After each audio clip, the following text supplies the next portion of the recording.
Hello friends, स्वागत है आप सभी का खुशबू एकेडमी में। आज फ्रेंड्स आपको मैं बताऊंगी आनुवांशिकता एवं वातावरण का प्रभाव। जैसा कि फ्रेंड्स आप सभी लोग जानते हैं, सीटेट सीडीपी में सबसे ज़्यादा इंपॉर्टेंट होता है बाल विकास की जितनी भी अवस्थाएं हैं, वो हर बार ही एग्जाम में पूछा जाता है। बाल विकास की कितनी अवस्थाएँ हैं और उसके आयाम कौन कौन से हैं, तो वो सब फ्रेंड्स मैंने आपको बता दिया। ग्रोथ से भी आपके 2 या 3 क्वेश्चन आंसर देखने को मिलते हैं, ग्रोथ से, डेवलपमेंट से, तो वो सभी मैंने आपको कंप्लीट करा दिया है। जिसने अभी तक वो वीडियो ना देखी हो तो चैनल पर जाकर के आप सभी देख सकते हैं। और आप सभी से मैं बढ़ाने से पहले मैं आपको बता दूं कि आप लोग सभी लोग प्लीज़ वीडियो को लाइक एंड चैनल को सब्सक्राइब कर लीजिएगा, ताकि जो आपकी तैयारी है खूब अच्छे से हो सके, ठीक है। और आपका जो सीटेट का आ गया है नोटिफिकेशन, आप सभी लोग अपना फॉर्म भर सकते हैं। और 15 दिसंबर को, हालांकि 15 दिसंबर को आपका एग्ज़ाम होने तय हुआ है, ठीक है। तो चलिए स्टार्ट करते हैं आज की क्लास को हम। देखिए, सबसे पहले हम बात करेंगे आनुवांशिकता का अर्थ क्या होता है, हेरिडिटी का अर्थ क्या होता है। तो अनुवांशिक या अनुवंशानुगत गुणों का एक पीढ़ी से दूसरी पीढ़ी में स्थानांतरण को ही क्या कहा जाता है, अनुवांशिकता या वंशानुक्रम कहा जाता है, ठीक है। जैसा कि आप लोग जानते हैं, माता पिता के जो गुण होते हैं वो पीढ़ी दर पीढ़ी क्या होते हैं, बच्चों में कन्वर्ट होते रहता है। तो इसको क्या कहा जाता है, अनुवांशिकता या वंशानुक्रम यानी कि हेरिडिटी कहा जाता है। अनुवांशिकता के माध्यम से शारीरिक, मानसिक, सामाजिक गुणों का स्थानांतरण बालकों में होता है, ठीक है। किसमें होता है, जो बच्चे उनके होते हैं वो बच्चों में चला जाता है पीढ़ी दर पीढ़ी। जिस जेम्स डेवर्ट के अनुसार इन्होंने क्या कहा है, शारीरिक एवं मानसिक विशेषताओं का माता पिता से संतानों में हस्तांतरण होना अनुवांशिकता कहलाता है। जो जेम्स ड्रेवर एक वैज्ञानिक हैं, इन्होंने कहा है शारीरिक एवं मानसिक विशेषताओं का माता पिता से संतानों में जो हस्तांतरण होता है, ठीक है, जो डोनेशन होता है, उसको अनुवांशिकता कहा जाता है, ठीक है। और फिर नेक्स्ट आते हैं, दूसरे आपके वैज्ञानिक आते हैं H.A. पेंटरसन एवं वुडवर्थ के अनुसार इन्होंने क्या कहा है, व्यक्ति अपने माता पिता के माध्यम से क्या होता है, पूर्वजों की जो विशेषताएं प्राप्त करता है उसे वंशानुक्रम कहा जाता है, ठीक है। तो ये फ्रेंड्स आपको सभी को समझ में आ गया अनुवांशिकता का अर्थ क्या होता है, हेरिडिटी क्या होता है। हेरिडिटी के बारे में मैंने आपको अच्छे से समझा दिया है, आई होप आप सभी को समझ में आ गया होगा, ठीक है। अब हम बात करेंगे हेरिडिटी यानी कि अनुवांशिकता का प्रभाव। तो अनुवांशिकता का जो प्रभाव होता है, इफेक्ट ऑफ हेरिडिटी, विभिन्न लक्षणों जैसे शारीरिक, बुद्धि तथा चरित्र पर अलग अलग पड़ता है, ठीक है। शरीर पर, बुद्धि पर अलग अलग पड़ता है। किस प्रकार पड़ता है इसके बारे में हम चर्चा करेंगे, ठीक है। तो जितना मैं बता रही हूँ आप सभी को समझ में आ रहा है। अगर कहीं से आपको ना समझ में आओ तो आप लोग तुरंत कमेंट करके पूछ सकते हैं, ओके। तो चलिए आगे बढ़ते हैं। देखिए फ्रेंड्स, यहाँ पे बताया गया है शारीरिक लक्षणों पर प्रभाव। शारीरिक लक्षणों पर प्रभाव किस प्रकार से, देखिए, बालक का जो रंग, रूप, आकार, शारीरिक गठन, ऊंचाई इत्यादि के निर्धारण में उनके अनुवांशिकता गुणों का महत्वपूर्ण योगदान होता है। बालक का जो रंग रूप है, उनका आकार है, शरीर का जो गठन है, ऊंचाई है, किस प्रकार से बच्चों का जो है अनुवांशिक गुण यानी कि उनके माता पिता से प्राप्त है। अगर आप देखते हो उनके माता पिता का जो रंग है फेयर है, तो बच्चे का भी जो रंग होता है वो कहता है फेयर होता है। अगर उनके माता पिता सावले कलर के हैं या फिर थोड़े से काले कलर के हैं, तो बच्चे की जो उनकी संतान पैदा होती है तो समान रंग की पैदा होती है। और ऐसे ही आप उनके आकार का भी देख सकते हैं, लंबाई चौड़ाई का भी देख सकते हैं, ओके।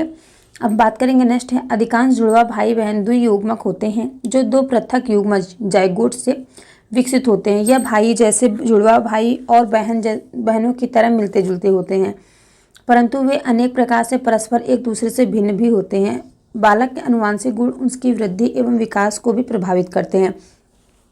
जैसा कि फ्रेंड्स आप लोगों ने देखा होगा, किसी किसी फैमिली में क्या होता है, उनके जो पेरेंट्स होते हैं, उनके जो भाई बहन होते हैं, सभी के चेहरे क्या होते हैं, एक जैसे लगते हैं देखने में। लेकिन कुछ कंडीशन में ऐसा नहीं होता है, ठीक है। तो ये क्या है, एक अनुवांशिक गुण है जो उनकी वृद्धि और विकास दोनों को ही क्या करता है, प्रभावित करता है। इसी प्रकार से शारीरिक लक्षणों के वाहक जैसे जीन प्रखर, जीन्स के बारे में आप लोगों ने फ्रेंड्स सुना होगा, DNA टेस्ट करा के जीन्स का पता लगाया जाता है ना। तो वाहक जीन प्रखर अथवा जो प्रतिगामी दोनों प्रकार के हो सकते हैं। यह ज्ञात सत्य है कि किन्हीं विशेष रंगों के लिए पुरुष और महिला में रंगों को पहचानने की अंधता, कलर ब्लाइंडनेस, अथवा किन्हीं विशिष्ट रंगों की संवेदना नारी में नर से अधिक हो सकता है। पर एक दादी और माँ स्वयं रंग अंधता से ग्रस्त हुए बिना किसी नर शिशु को यह स्थिति हस्तांतरित नहीं कर सकती, ठीक है। ऐसी स्थिति इसलिए है क्योंकि यह विकृति प्रखर होती है, परंतु जो महिलाएं होती हैं, महिलाओं में यह रिवर्सिबल होता है, ठीक है। ये महिलाओं में क्या होता है, रिवर्सिबल होता है। तो इसी प्रकार से क्या होता है, अगर कोई भी जो ये कलर ब्लाइंडनेस है अगर उसकी दादी और माँ में है, तो वो क्या होगा, उसका जो बच्चा जो संतान आएगी आने वाली संतान जो होगी वो क्या होगी, कलर ब्लाइंडनेस पैदा होगी। ठीक है, तो वो इसमें बताया गया आप सभी को। तो देखिए नेक्स्ट बताया जा रहा है जीन्स जो होते हैं, जीन्स जोड़ों में होते हैं। जीन्स कैसे होते हैं, जोड़ों में होता है। आप लोगों ने पढ़ा है ना, डीएनए जो है डबल हेलिक्स मॉडल आपने पढ़ा होगा, तो इसमें भी बताया गया जीन्स जो होते हैं वो पेयर में होते हैं। यदि किसी जोड़ों में दोनों जीन प्रखर होते हैं तो उस व्यक्ति में वह विशिष्ट लक्षण दिखाई देगा, जैसे रंगों को पहचानने की अंधता। यदि एक जीन प्रखर होता है और दूसरी प्रतिगामी, तो जो प्रखर होगा वही अस्तित्व में होगा। ठीक है, जो प्रखर होगा वो क्या होगा, अस्तित्व में होगा। जैसे कि फ्रेंड्स आप लोगों ने फर्टिलाइजेशन करवाया होगा, अरे सॉरी फ्रेंड्स, आपने जो पढ़ा होगा 10th क्लास में, फिर 12th क्लास में, तो आप लोगों को पता होगा। ठीक है, उसी प्रकार से इसमें बताया जा रहा है। तो यहाँ पे देखिए नेक्स्ट है, प्रतिगामी जीन आगे संप्रेषित हो जाता है और यह असली किसी पीढ़ी में अपने लक्षण प्रदर्शित कर सकता है। अतः किसी व्यक्ति में किसी विशिष्ट लक्षण के दिखाई देने के लिए प्रखर जीन की जिम्मेदारी ही होती है। ठीक है, जो जीन ही होता है, जीन क्या होता है, जीन की ही जिम्मेदारी होती है जो भी लक्षण दिखाई देते हैं। ठीक है, जो अभिलक्षण दिखाई देते हैं और प्रदर्शित होते हैं, जैसे आँख का रंग, उन्हें संलक्षित फिनोटाइप कहा जाता है। ठीक है, प्रतिगामी जीन अपने लक्षण प्रदर्शित नहीं करते जब तक वे अपने समान अन्य जीन के साथ जोड़े नहीं बना लेते हैं। जो अभिलक्षण आनुवंशिक रूप से प्रतिगामी जीन के रूप में आगे संरक्षित हो जाते हैं परंतु वे प्रदर्शित नहीं होते, उन्हें क्या कहा जाता है, समजीनोटाइप कहा जाता है।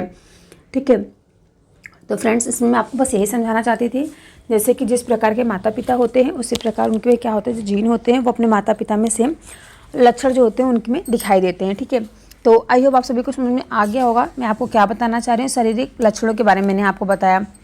ठीक है, किसके बारे में मैंने आपको बताया, यहाँ पे शारीरिक लक्षण के बारे में बताया है, किस प्रकार जो माता पिता के गुण हैं वो बच्चों में किस प्रकार से जाते हैं। ठीक है, और इसके बारे में आपको नेक्स्ट बता दूँ।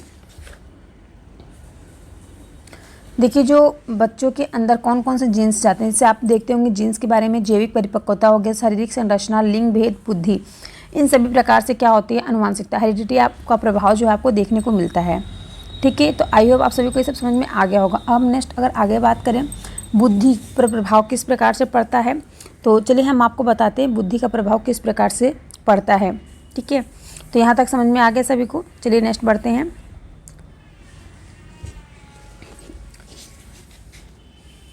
नेक्स्ट देखिए फ्रेंड्स, यहाँ पे दिया गया बुद्धि का प्रभाव। बुद्धि का प्रभाव किस प्रकार से बच्चों पर दिखाई देता है,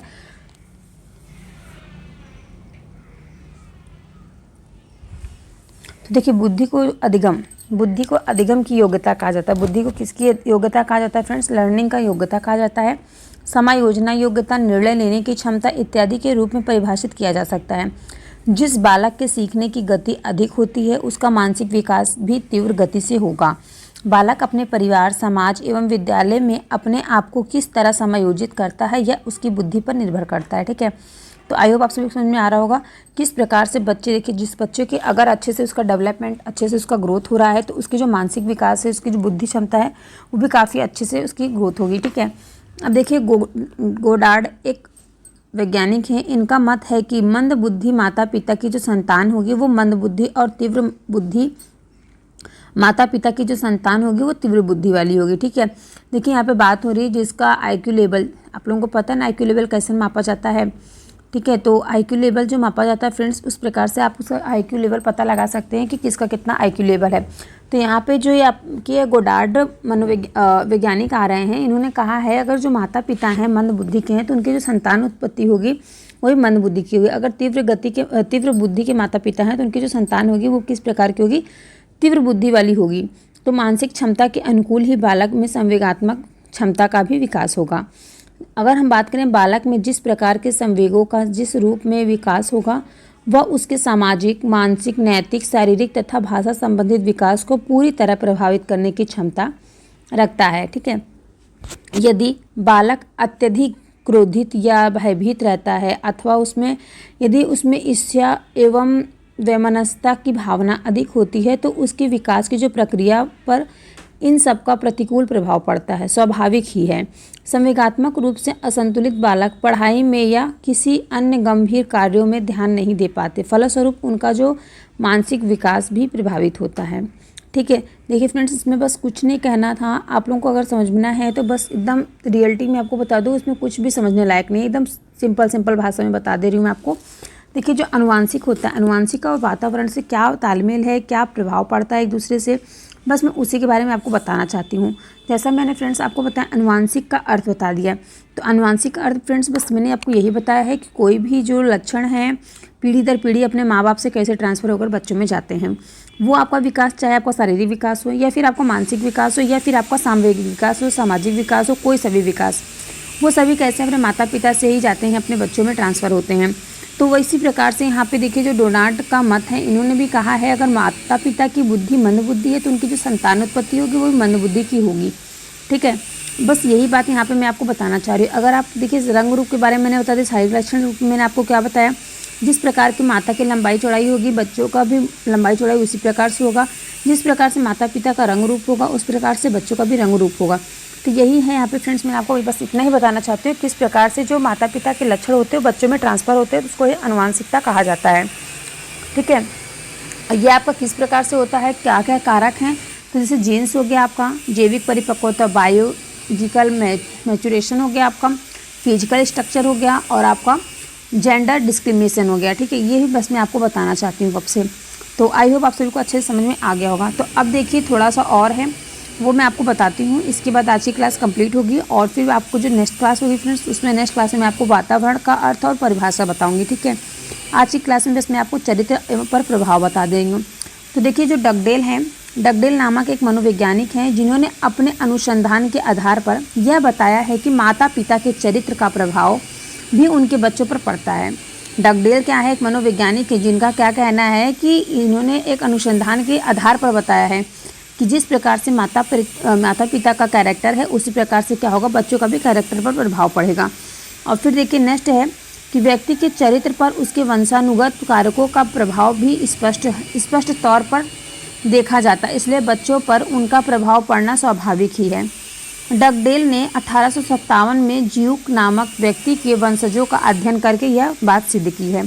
तो ठीक है फ्रेंड्स, अगर आपके एग्जाम में पूछ दिया जाएगा डगडेल ने यह बात कब सिद्ध की है, तो डगडेल जो है फिर 1877 ईस्वी में जियूक नामक व्यक्ति के वंशजों का अध्ययन करके इन्होंने यह बात को सिद्ध किया है। ठीक है, क्या किस बात को इन्होंने सिद्ध किया कि माता पिता के जो चरित्र का प्रभाव है वो उसके बच्चों पर भी पड़ता है। तो आइए फ्रेंड्स, आज क्लास आप सभी कैसी लगी कमेंट सेक्शन में ज़रूर बताइएगा एंड चैनल को सब्सक्राइब करके वीडियो को लाइक कर लीजिएगा। मिलते हैं नेक्स्ट क्लास में।